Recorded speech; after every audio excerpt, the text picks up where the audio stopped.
Basically, my story begins in first year university. I had a year where I think a lot of problems happened to me.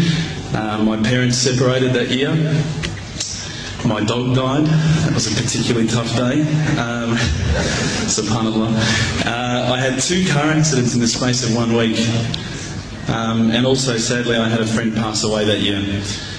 I think that year led me to sort of ask some questions along the lines of, why am I here? What's the purpose of life? Why do I get up in the morning? Why do I even bother? Why don't I just sit on the couch, watch TV, Jerry Springer, whatever? And I think I started to ask questions about, the purpose of life, and that led me to start to do a bit of a holy quest. Naturally, as an Aussie, the first thing I did was investigate Christianity. I had a few Christian friends, and I remember going to a church camp. It was one of the funniest camps I've ever been to in my life. Everybody was singing. I didn't know what the words were. I didn't know what they were saying. It sounded great. They had beautiful voices, but it just seemed really strange. And everybody was telling me how much God loved me, and I was thinking, God loves me? My dog died. SubhanAllah. So I kept on investigating Christianity, and I went to a whole lot of, different aspects of Christianity. So we're talking about Catholicism, we're talking about Anglican, Baptist, priests, pastors. And every time I'd go there and ask questions, I'd find that they wouldn't pick up the Bible and start to say, oh, this is the answer, my dear brother. They would just start answering me. They would just answer from their own opinions. And I started to realise that there was a lot of interpretations of Christianity, and a lot of people had their own interpretations. And one priest from one church was believing one particular aspect of Christianity, whilst another was proclaiming another. So I started to think to myself, the Bible is one text, but there seems to be so many different interpretations, and it was confusing. At the time, while I was in first year university, I was also working at a service station, one of my part-time jobs. And one of my colleagues was a Hindu, was an Indian Hindu. And we'd regularly change shift, and at that time I was very inquisitive, and I'd say to him, dude, what's the deal with the elephant head guy? What's the deal with that? Why has that guy got an elephant head? And he's going, oh, that's Ganesha, this. I said, but couldn't you have chosen like a lion's head or something a bit better? We'd have, these really deep theological debates while people were buying petrol. And I'd be saying, yeah, but why bring $5 of gas? Thanks, mate. Yeah, no problems. And again, I found that was very hard to stomach. So I sort of investigated a little bit further. I had a good friend of mine was a Mormon. And I found that this religion actually appealed to me the most out of all of the Christian religions, the Church of Latter-day Saints. They were quite strict. They don't drink alcohol. They don't drink caffeine. So unfortunately, Coke's out, guys, because I know Levos love Coke. But again, there was that leap of faith I felt that I had to make to embrace this religion. And I found that, I wasn't just into making a leap of faith, I wanted proof. I also investigated Judaism, would you believe? And my original name before Abu Bakr is Reuben. So if you've probably seen all the movies, you've seen Reubenstein. At the end, they probably thought I was Jewish, so they thought, oh, this guy's one of us. But again, I just didn't find what I was looking for. Lastly, I probably looked into Buddhism, and I found that this was probably the religion that I was going to choose. I thought, look, this is great. There's so much. People at peace here. They seem to be really switched on, and they seem to be living one with the world, and that's what really appealed to me.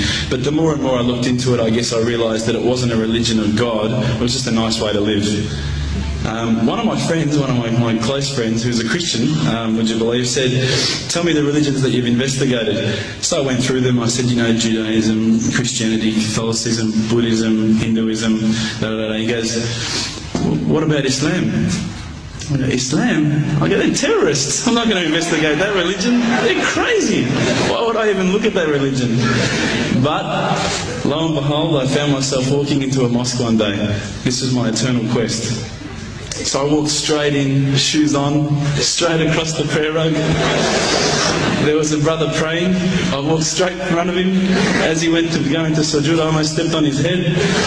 Subhanallah, I didn't have any clue what I was doing. I looked over and I saw this brother. You probably know this guy. This is Abu Hamza. He's come here and he's lectured a few times.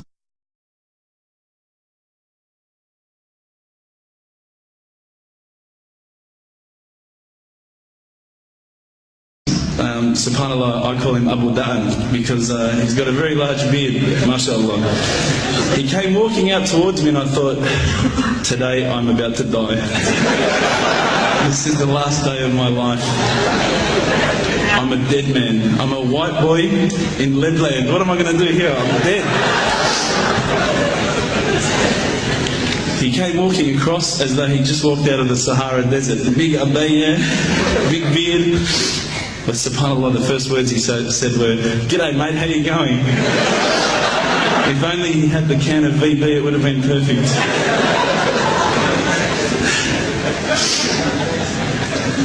SubhanAllah, I was very taken aback by his welcoming nature. As Aussies, I guess now, I don't want to offend any Australians here, but my upbringing is from a country upbringing. My parents raised me as an atheist. They were raised as Christians. They were dragged along to church every Sunday, and they hated every minute of it. So as soon as we were born, they drummed it into our heads that when you die, you're worm food. That's it. There's no afterlife. There's no God. It's all rubbish. So I was raised as an atheist. So when I walked across and I saw Abu Hamza and he was talking to me in a very polite fashion, which I was very thankful to come across. And as the brother Hamza was saying, these brothers are making me cups of tea, and I honestly needed to keep going to the toilet every 5 minutes. They just kept putting tea in front of me, biscuits. I'd never seen anything like it. And I think to some degree I kept coming back for the biscuits, but also for the religion. So when I sat down with these brothers, I actually started asking questions. I asked all the questions that I've asked of the priests, of the pastors, of my friends. And subhanAllah, the thing that really struck me is that every time I asked the question, they wouldn't just answer. They would pick up a Quran and they would say, "Read this, bro, read this." And there was the answer, every single time. And I would ask another question, the hard questions, not the easy questions. Why do women have to wear the scarf? Why the hijab? How come I can have 4 wives and she can't have 4 husbands? I wanted to know all the tough questions, which is the first questions I guess you ask when you come across Islam. But lo and behold, they kept on answering the questions with the Quran, not from their own opinion. And I got frustrated with this. And I actually said to one of the brothers, because by this stage I think I'd been going there for about a couple of weeks, there was always a few brothers there when I went. And I said to one of the brothers, I said, what's your opinion on the matter? Why won't you give me your opinion? And one of the brothers turned to me one day and said, how can I have an opinion when this is the word of God? SubhanAllah, I remember that really hit me. So I asked them if I could take a Quran home, and I didn't say I was going to use it to chalk up the couch or anything like that. I said I was going to respect the book, so I took it home, I started reading it. What I found was, while reading it, it wasn't as though I was reading a story, it was as though I was reading someone commanding me, someone giving me guidance. And one night I decided to really try and get the spiritual mood happening, and I'm sure probably some of you have heard this story before, so I apologise. I'd lit a candle, I had the window open, I had the curtains drawn, I was trying to get that really spiritual feeling. It was a nice summer night in Melbourne, as summer as it can get in Melbourne, and I was sitting there thinking, this is it, this is the night. I'd been, investigating all the spiritual proofs, all the scientific proofs about the fact that the mountains are the pegs, about, how the embryo develops inside, the woman, all these amazing proofs, but I still needed that little push. It's like I was on the edge of a cliff, I was ready to jump, I just needed a push. So I was sitting there, it was very quiet. I was reading Quran, I stopped. I said, Allah, this is my moment. This is the time I'm about to jump into Islam. All I need is just a sign. Just a little sign. I pulled back the Quran, I turned back to where I was reading. SubhanAllah, the very next verse on the next page. For those of you who ask for signs, have we not shown you enough already? Look around you. Look at the stars. Look at the sun. Look at water. These are the signs for the people of knowledge. SubhanAllah.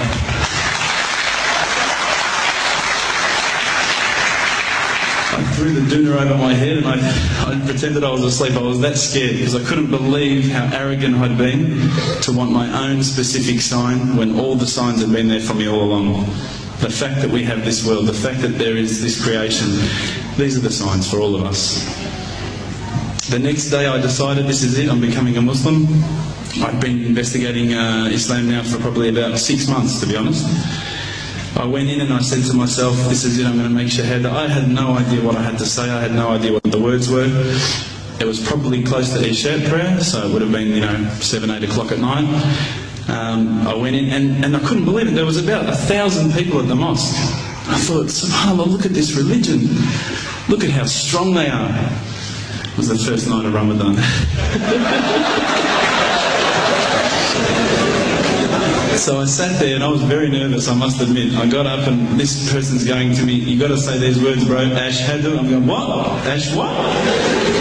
Can't I just say it in English? No, they say no, you've got to say it in Arabic. And I thought, looked out over the sea of beards that I could see in front of me, and I thought, if I get these words wrong, I'm a dead man again. I had this fear, I was very scared. I got up, and subhanAllah, as soon as I started to say the words, all fear went out of my mind. It felt as though a shower was inside my head and someone had just turned on the cold tap. Felt like I'd been flushed clean. I said the words, and I wasn't expecting so many brothers to come up and yell, Takbir, Allahu Akbar, and start kissing me and hugging me. Now, I'd never been kissed by that many men in my life. But it was a beautiful day, I must admit. And that day was the day that I had more brothers than I could ever imagine, more sisters as well. But I guess since that day I've never looked back. My family, I think, initially were very worried that I was going to be, I guess, a little bit weird towards them. That they thought that I was going to break out the AK-47s and the grenades. But they realised, I think, soon that this religion was actually making me a better person. Prior to Islam, you're not going to believe it, I had a mohawk. I did. I had, I'm not going to show you any photos. I had army greens, I had the Metallica t-shirt, I had the cherry dogs. I was shocking, right? I thought I looked great, but I looked terrible. And alhamdulillah, ever since then I look as good as I do now. No, don't laugh, please. But my parents were the first people to actually say to me once, which really amazed me. They said, my father actually asked me for the Quran recently, which I was really happy about. I always thought he'd be one of the hardest people to work on. But he said to me, ever since you've been a Muslim, you've been a better person. You're more reliable. I can count on you to come and pick me up if my car breaks down. Whereas before I go, Dad, I was drinking last night, I don't know if it's still out of my system.